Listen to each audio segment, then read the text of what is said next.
let's move on to our final segment of this podcast episode, the dilemma. So every week we have our listeners send in dilemmas. This one was scandalous, and I said, we need to. So these are like people anonymous dilemmas that have been sent through from the people. Okay, dig it. So this one here says, my husband is everyone else's husband too. No.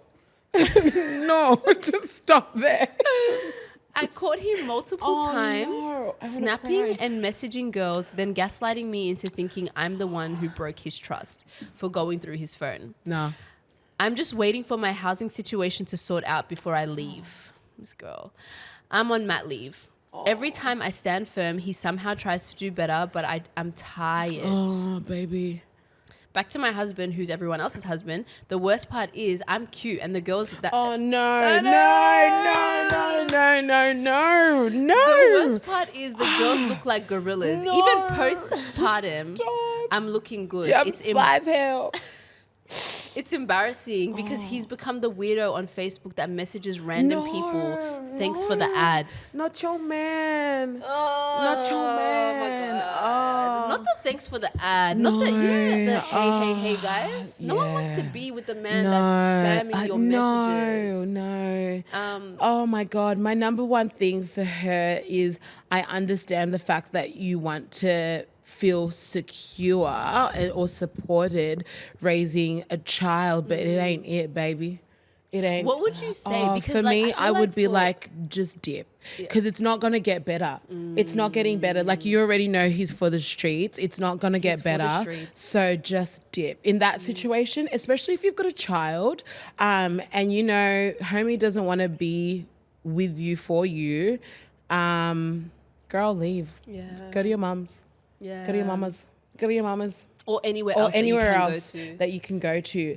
And I mean, at the end of the day, I'm never someone that, you know, encourages like a broken home or whatever. But yeah, he can come visit. He can come visit, baby. He can come see his kids. Yeah, but that's awful. Yeah. Especially I find like, and this is so cruel, like, when just the journey of being a mom, and I think postpartum, you feel so insecure about a lot of things. Yeah. And that's when you're like most vulnerable, you know, because your hormones are all over the fucking place.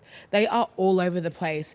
And I feel like if he is able to do that to you at that point, it just shows that, like, it's a bit, because it's like they're like, you know, we said this, heavy. A man should be like, they should be kind of being that person for you in a lot of ways. They should provide security and safety and give you that love, especially during that time, because postpartum as well, babes. Like after that, and it's like, imagine seeing those messages as someone who's on mat leave, who's at home with your kids.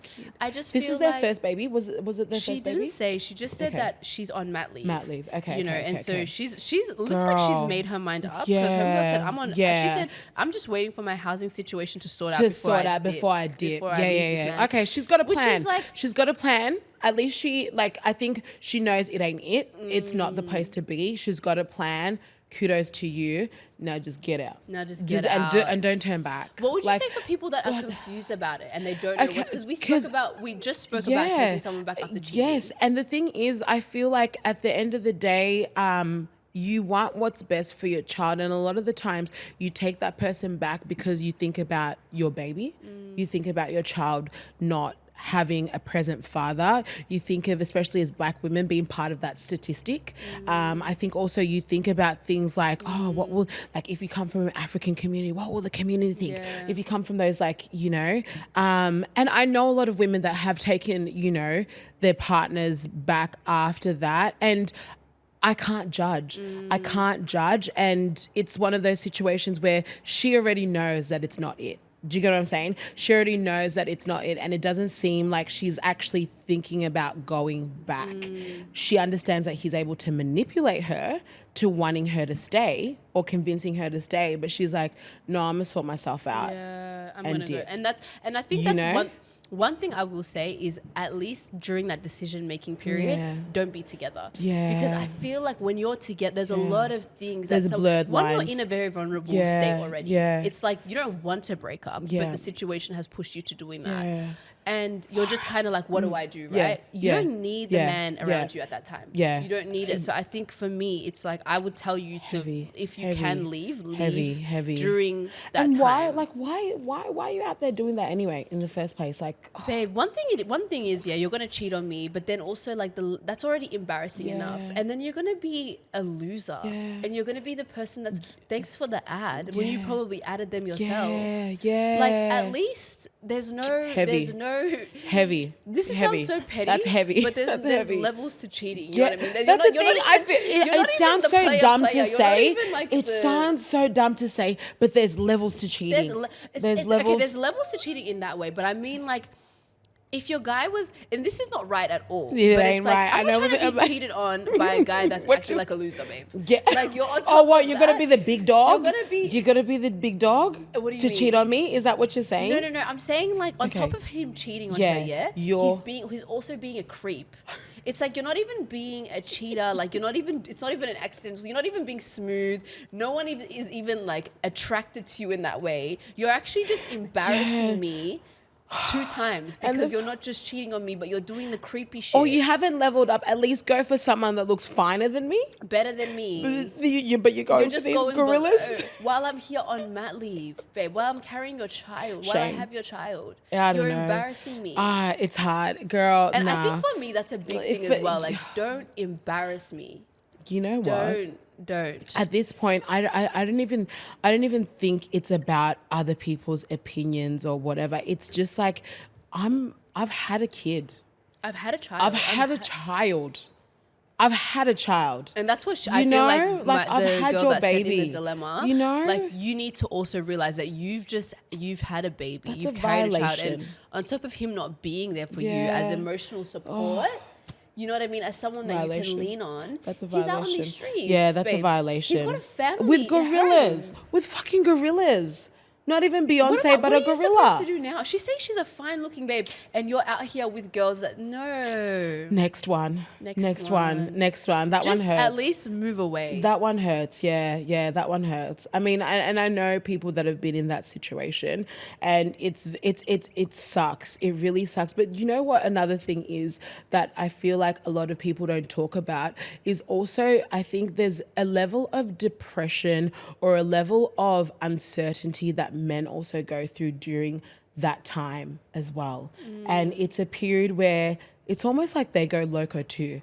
And at that point, I feel like as couples, we need to try work on actually being together in this moment of raising a child, because that time is so testing. And I feel like some men that I've spoken to that have done that shit, it's like they're trying to escape the reality and the responsibility of fatherhood, you know? And it's a period where you're just like, we're in the ghetto together. Let's be in here together. Let's be in these sticks together. That's exactly right. And I feel like for me in that situation, you know, if I was this man's sister or, you know, mother or whatever, I'd be like, what made you feel like it was okay to do that?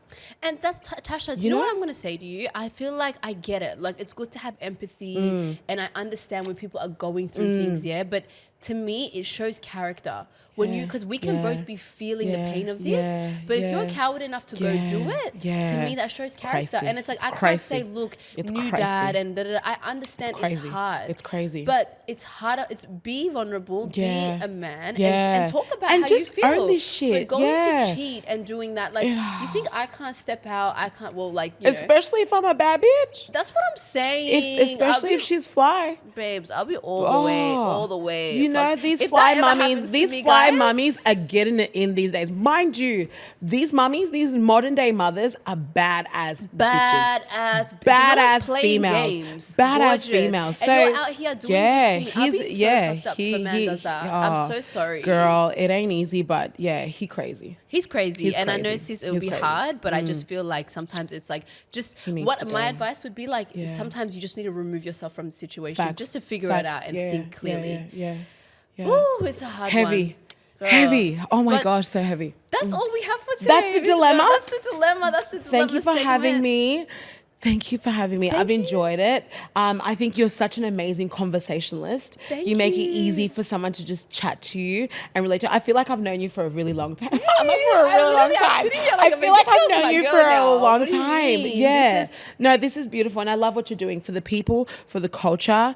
You're going to be better than Oprah. Okay? Better than Oprah.